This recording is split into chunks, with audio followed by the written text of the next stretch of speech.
नमस्कार देवियों और सज्जनों, वैदिक दुनिया में आपका स्वागत है। आज का विषय है मन। मन का स्वरूप क्या है?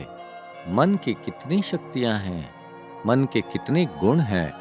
मन को किस प्रकार प्रबल बनाया जा सकता है?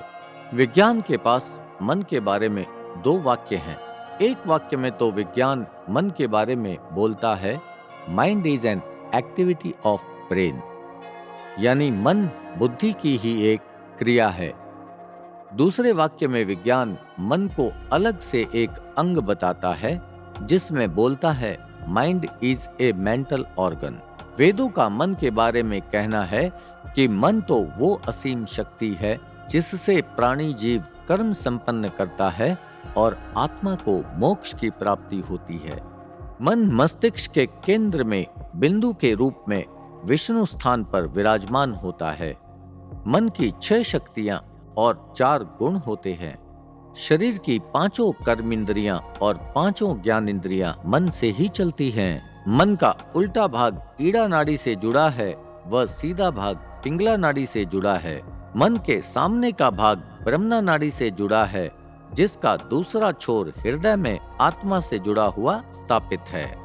मन के नीचे का भाग और पीछे का भाग सुषुम्ना नाड़ी से जुड़ा हुआ है, वह ऊपर का भाग बुद्धि से जुड़ा हुआ स्थापित है। मन द्वारा संपन्न किए गए कर्मों के आधार पर ही प्राणी जीव सुख और दुख का अनुभव करता है। अतः मन का प्रबल होना किसी भी शरीर में अत्यंत ही आवश्यक है।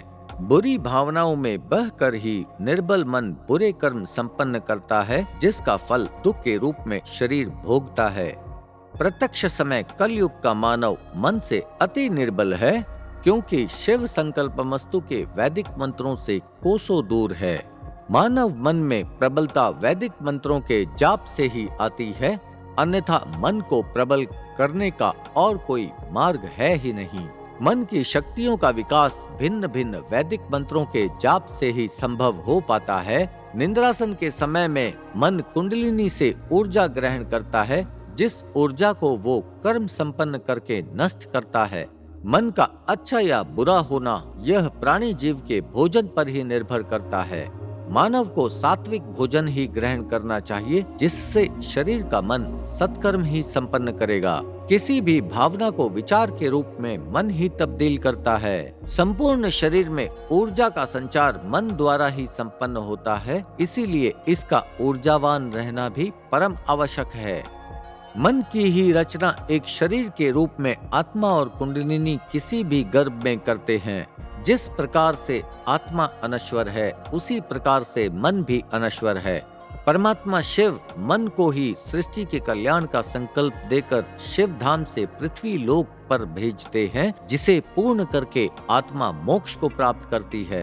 मन के बारे में आपका कोई सवाल है तो कमेंट बॉक्स में कृपा कर लिखें, और यहाँ हम विश्राम लेते हैं। फिर मिलेंगे आपसे दूसरी नई जानकारी के साथ। धन्यवाद।